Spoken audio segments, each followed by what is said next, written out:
नमस्कार, मैं अजय कुमार शर्मा और आप देख रहे हैं नगरी न्यूज़। और अभी मैं मौजूद हूँ मोर्चरी पर, एसएमएस मोर्चरी पर। दरअसल 5 दिन पहले एक घटना घटित होती है आरटीओ ऑफिसर के तहत। यानी कि मैं यूँ कहूँ कि एक आरटीओ ऑफिसर एक कैंडिडेट का पीछा करती है और कैंडिडेट और कोई नहीं, गौतम मीणा है। दरअसल उनका एक्सीडेंट हो जाता है। उसी के चलते वो एसएमएस में मौजूद रहते हैं। कुछ दिन का उनका रहन-सहन यहाँ चलता है, 5 दिन बीत चुके हैं। अभी इसी वक्त हालात से गुजरते हुए हमारे बीच वो नहीं रहे। उसी के चलते आज परिजन आक्रोश में हैं और मोर्चरी के बाहर बैठे हैं। अब मुख्यतः बात यह है कि एक आरटीओ की जो बदतमीजी उस इंसान के साथ हुई, वो किस तरह परिवार देखता है, क्या उनकी मांग है और क्यों इनको यहाँ इस जगह पे बैठना पड़ा।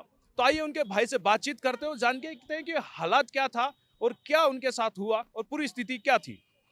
जी। हाँ सर, गौतम मेरा भाई था और परिवार की आर्थिक अभाव के अंदर हम मजदूरी कर रहे थे। तो छोटे मोटे काम करते हैं, जैसे तो कोई कट्टा शट्टा लेके जा रहा था, बिल्कुल तरीके से जा रहा था, प्रॉपर तरीके से, धीमी गति से, प्लस सारी व्यवस्था, हेलमेट वगैरह सब था उनके पास।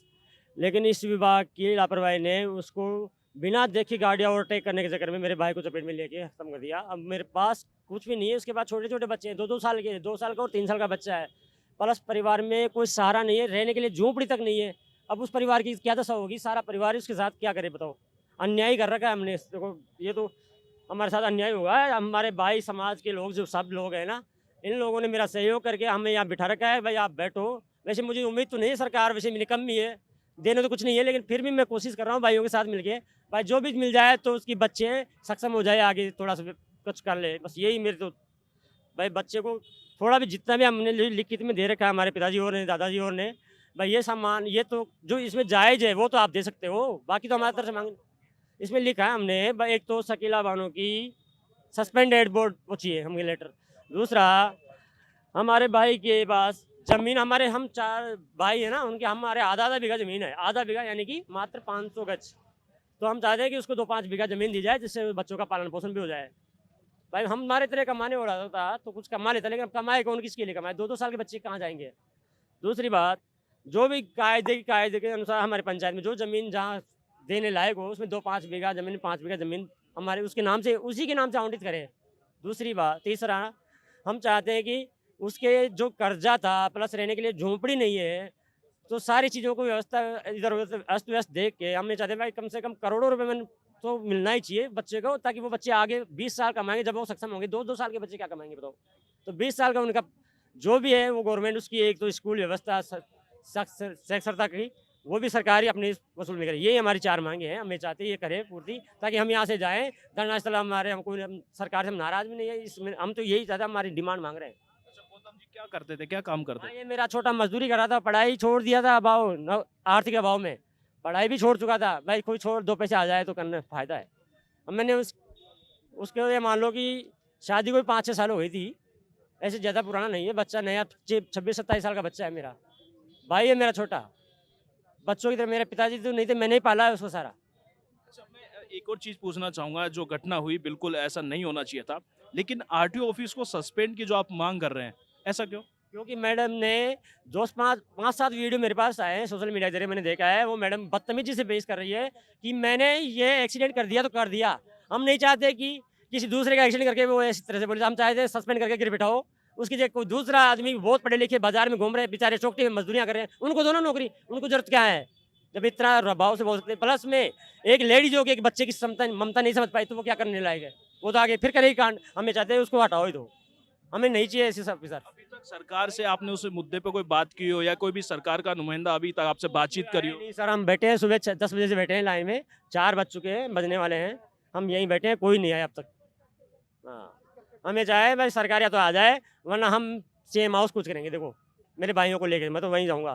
कितना समय का आप इंतज़ार कर रहे हैं अगर जवाब आए तो? 10 जब आए तो हम आधा घंटा लास्ट और रुक सकते हैं। देखो हमारे घर पे छोटे-छोटे बच्चे हैं, उसके भी बच्चे 2-2 साल के हैं, मेरे भी 2-2 3-3 4-4 साल के बच्चे हैं, वो भी इंतज़ार कर रहे हैं, रो रहे हैं, पिकला कर रहे हैं। हाँ, भाई हम कुछ भाई करो, कोशिश जल्दी से जल्दी कोशिश करो, आधा 1 घंटा में जाए। जब तक हमारी मांगे नहीं मांगे नहीं। देखो ये भी अगर ना मांग मैं भी क्षेत्र का हूँ, गोरू सिंह देवल जनसेवक हूँ। मुझे मालूम पड़ा, ये मीडिया वाले सब उसी क्षेत्र के, अभी तक तो जैसे मालूम पड़ रहा है बहुत कम आ रहे हैं, सरकार तो अड़के में ले रही है।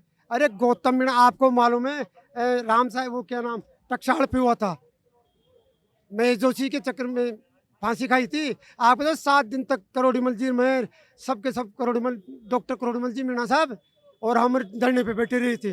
और बेटे अभी का ये रहेगा चाहे कितना भी धरना प्रदर्शन करना पड़े, गौतम जी को न्याय दिलाएंगे। और आप बहनों के लिखे रहे ने इनकी व्यवहार देखो, आप अभी वीडियो दिखाए मेरे को, शर्म आनी चाहिए गवर्नमेंट को, तुरंत सस्पेंड कर देना चाहिए। उसने मतलब गवर्नमेंट को दलाल बता दिया क्या कि कुछ भी कर लो मेरा कोई कुछ नहीं कर सकता। कितनी बड़ी बात है। मैं बदन लाल गवर्नमेंट को कहता हूँ अब तक सस्पेंड कर देना चाहिए, बर्खास्त करना चाहिए। क्या कर रहे हो आप, मतलब इतना कितना गलत लैंग्वेज बोल रही है। उसकी मानवता होनी चाहिए, उसको उठाना चाहिए और कुछ करना चाहिए। वो तो जो हावी हो रही है उस पर वीडियो दिखाया, जो जो अभी वकील साहब थे वो बता रहे हैं कि साहब वो तो छट गई। ऐसे होता है क्या, इसके मतलब वो तो रोप। और मैं ये कहता हूँ गवर्नमेंट को, जैसे 4 मांग हैं गौतम जी के, इनके जो परिवार वालों ने, तो इनकी जो मांगे हैं 1 करोड़ की है, ज़मीन जो इनके नहीं है, जो ज़मीन 5 बीघा की धरती के इनके ग्राम पंचायत में दें, और इनको सरकारी नौकरी के लिए है भाई कोई परिवार में एक परिवार में वो दे दे, तो इसके लिए इनका परिवार हो। कि गौतम जी को मरने का मतलब पूरा परिवार मर गया। मैं अच्छी तरह मारू है, मैं अच्छी तरह जानता हूँ। और जहाँ आप कर रहे हो मैं कह रहा हूँ, आप कह रहे हो, बट अभी मेरे को कोई बोला था रामगढ़ का बड़ा नेता नहीं मीणू का। अरे मैं सरकार को कहता हूँ एक नेता नहीं या पूरे नेता नहीं, पूरे क्षेत्र आ जाएगा। रामगढ़ लो, आमेर लो, बस्सी लो, कोटपुतली लो, विराटनगर लो, पावटा लो, मैं कहता हूँ पूरा क्षेत्र आ जाएगा।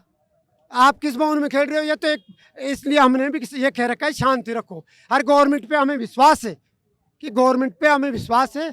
अब ये तो क्या निराश हो रहे हैं, ये कह रहे हैं ना, इसलिए गवर्नमेंट अति शीघ्र न्याय देगी और देनी चाहिए।